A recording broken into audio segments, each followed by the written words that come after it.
Good evening friends, आप सभी को मेरा प्रणाम, नमस्कार, जय श्री राम। स्वागत है आप सभी का अपने इस यूट्यूब चैनल पर। तो इस वीडियो में हम लोग बात करने वाले हैं कनिष्ठ लेखा 2024 के बारे में कि दोबारा परिणाम आएगा। 400 से अधिक अभ्यर्थियों का परिणाम रोका गया। एमई श्रेणी एंड मीटिंग कब तक और कितने अंकों पर आएगी एंड आंसर की चैलेंज। तो इन सब चीज़ों के बारे में हम लोग वन बाय वन बात करने वाले हैं। आगे बढ़ने से पहले आपसे मेरी रिक्वेस्ट है कि अगर आप चैनल पर नए हो, पहली बार आपने विजिट किया तो राजस्थान की तमाम भर्तियों की लेटेस्ट अपडेट व करंट अफेयर के लिए चैनल को जरूर सब्सक्राइब करना और वीडियो को लाइक करना। आप चाहो तो मेरा टेलीग्राम ग्रुप ज्वाइन कर सकते हो, लिंक मैंने डिस्क्रिप्शन बॉक्स में दे रखा है। हम बढ़ते हैं फिर आगे। तो जैसा कि फ्रेंड आपको पता है कि जो जूनियर अकाउंटेंट का फाइनल रिजल्ट तो डिक्लेयर हो चुका है और उसमें एक चीज़ स्पेशली सामने आ रही है फ्रेंड्स कि एक तो 400 से ज़्यादा लोगों का जो परिणाम है फाइनल रिजल्ट उसको रोका गया है, क्योंकि जो बोर्ड ने रिजल्ट जारी किया उसमें पूरी 5000 आसपास की जो वैकेंसी थी सभी का उसने परिणाम जारी नहीं किया, कुछ सीटों को रोका गया है। दूसरी बात यह कि जो मिनिस्ट्रियल एम्प्लॉय वाली कैटेगरी उसका क्या मैटर है, तो स्पेशली हम लोग इसी पे बात करेंगे। और एक आंसर का मैटर, तो फ्रेंड्स आंसर का मैटर तो ये है कि जब आप अपने ऑथेंटिक डॉक्यूमेंट बोर्ड को जमा कराओगे, बोर्ड जमा होने के बाद में यानी जब अपने आप डॉक्यूमेंट जो भी आपने क्वेश्चन के सपोर्ट में दिए हैं, जिनको ऑप्शन चेंज हुए या आंसर चेंज हुए हैं या डिलीट हुए क्वेश्चन, उनको जो आप डॉक्यूमेंट दोगे उनको एनालिसिस बोर्ड की जो रिव्यू कमेटी वो रिव्यू करेगी। रिव्यू करने के बाद में वो डिसाइड करेगी वास्तव में आपने जो डॉक्यूमेंट दिए वो सच है या फिर क्या सारी चीज़ें, तो उनको देख करके बाद में बोर्ड की कमेटी ये डिसाइड करेगी क्वेश्चंस के नंबर दिए जाएँ या नहीं दिए जाएँ। और अगर नंबर मिलेंगे फ्रेंड्स तो उस कंडीशन में क्या होगा, नंबर मिलने की कंडीशन में कि आपका रिजल्ट फिर उस कंडीशन में रिवाइज जारी किया जाएगा। और यदि आप लोग मेरिट लिस्ट में आओगे यानी कि जिन लोगों ने याचिका लगाई अगर वो मेरिट लिस्ट में आएंगे तो फिर उनको भी ज्वाइनिंग दी जाएगी। तो जो मुझे लगता है फ्रेंड्स वो है कि जो 400 के आसपास सीटें जिनका रिजल्ट बोर्ड ने डिक्लेयर नहीं करा, बस इसी वजह से उसने नहीं करा है, क्योंकि बोर्ड जानता है कि एक बार अगर वो लोग मेरिट लिस्ट में आते हैं यानी कि जिन लोगों ने याचिका लगाई है तो उनको सभी की ज्वाइनिंग करने के बाद में उनके लिए जिन लोगों ने याचिका लगाई है उनके लिए बोर्ड के पास में वैकेंट सीट नहीं बचेगी। तो अपनी जो सुविधा है बोर्ड की उसने अपनी सहूलियत के लिए जो पूरे 5000 पद हैं उन पर परिणाम जारी नहीं किया। तो इसी का यही एकमात्र सच है जो मुझे लगता है फ्रेंड्स, क्योंकि अगर बोर्ड चाहता फ्रेंड्स कोर्ट केस मैटर नहीं फंसता तो डेफिनेटली फिर जो है आपकी सारी सीटों पर परिणाम जारी कर देता। लेकिन बोर्ड जानता अगर ये लोग रिवाइज रिजल्ट के बाद में मेरिट लिस्ट में आएंगे तो इनको ज्वाइनिंग बोर्ड कहाँ से देगा, जबकि ऑलरेडी सीटें वो जो है फिल कर देगा। तो उन्हीं चीज़ों को ध्यान में रखते हुए एथिनस बोर्ड ने ये सारी चीज़ें करी, क्योंकि आपको पता होगा फ्रेंड्स कि बहुत सारी वैकेंसी में होता है कि वैकेंसी सुप्रीम कोर्ट तक जाती है और वहाँ से आने के बाद में याचिकाकर्ताओं की जीत होती है, एथिनस बोर्ड की हार होती है।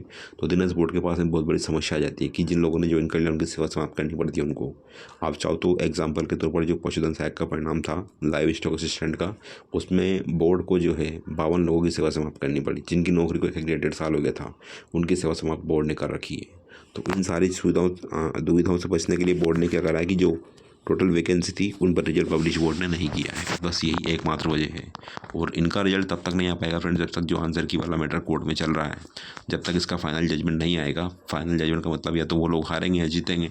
जीतेंगे तो ये होगा कि उनका रिवाइज रिजल्ट जारी होगा और उसके बाद में अगर वो लोग मेरिट लिस्ट में आते हैं तो उनको बोर्ड जो है ज्वाइनिंग दिला देगा, ठीक है। लेकिन ये तब तक नहीं पॉसिबल हो पाएगा जब तक कि आंसर का फैसला कोर्ट से जो है सॉर्ट आउट नहीं हो पाता, क्योंकि जैसे बोर्ड की कमेटी रिव्यू करेगी इन चीज़ों को, रिव्यू करने के बाद में उनको लगेगा तो उसके बाद में कोर्ट में वापस मैटर जाएगा और वहाँ पर माननीय न्यायालय इनको अगर आदेश देगा कि भाई इनको आप जो है ज्वाइनिंग दो, और उस कंडीशन में अगर बोर्ड के पास में सीटें नहीं बचती तो फिर आप समझ सकते हो मैं क्या बोलना चाह रहा हूँ।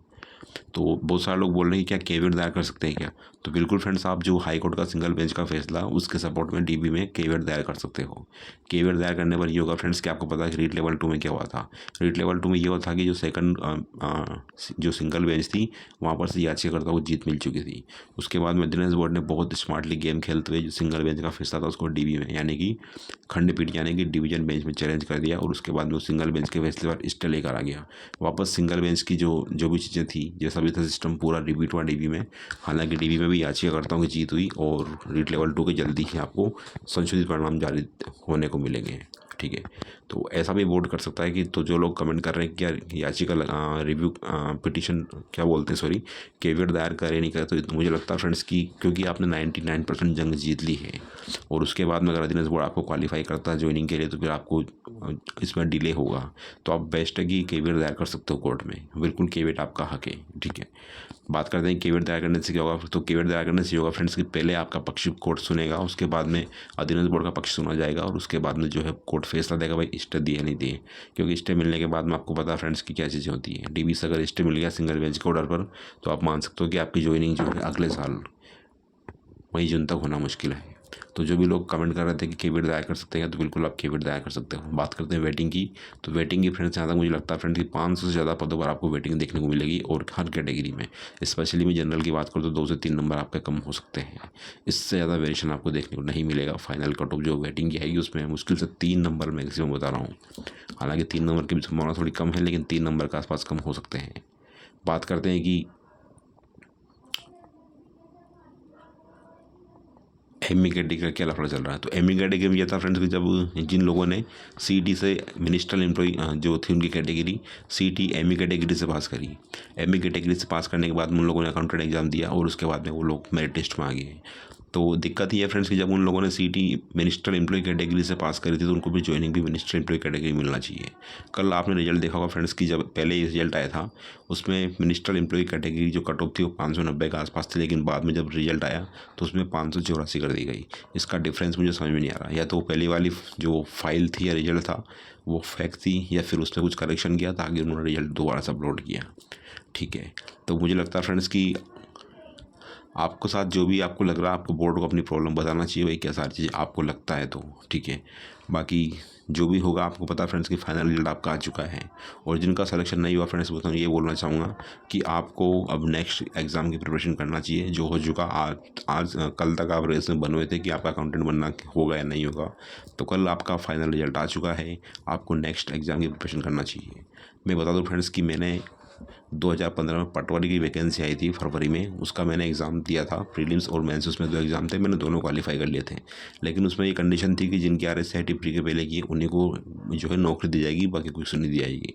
मेरी जो RSCIT थी मैंने वो प्री के बाद की थी, तो इसलिए बोर्ड ने मेरे को ज्वाइनिंग देने से मना कर दिया। उसके बाद मैं बहुत परेशान रहा, क्योंकि मैं जानता हूँ कि कितना बुरा फील होता है, बहुत परेशान रहा। लेकिन बाद में मैंने असिस्टेंट इंजीनियर में मेरा सिलेक्शन हो गया, डिस्कॉम जेईई में बन गया मैं। और असिस्टेंट इंजीनियर की जो ग्रेड होती है वो 54 होती है, जबकि एक जो पटवारी होता है, ये LDC जो मानो आप, LDC के इक्विवेलेंट बोलते हैं 2400 ग्रेड होने की नौकरी। LDC हो या पटवारी हो या वीडियो वगैरह, इन सभी की ग्रेड पे 24 होती है। एक IN की ग्रेड पे 54 होती है, तो दोनों में डिफरेंस है दिन रात का। एक पटवारी का जब रिटायरमेंट होता तब जाके वो 54 पहुँचता है, लेकिन आज वो मेरे पास जॉब है। तो आपको पेशेंस रखना फ्रेंड्स, टाइम ने आपके लिए बहुत कुछ अच्छा कर रखा है। तो मैं इतना ही बोलूँगा फ्रेंड्स, तो फिलहाल के लिए इतना ही, मिलते हैं नेक्स्ट वीडियो में। वीडियो वॉच करने के लिए thanks, have a great day and all the very very best and God bless you all. आपसे रिक्वेस्ट है मेरी, अगर आपने चैनल पर पहली बार विजिट किया तो चैनल को जरूर सब्सक्राइब करना और वीडियो को लाइक करना। Again thanks for watching the video.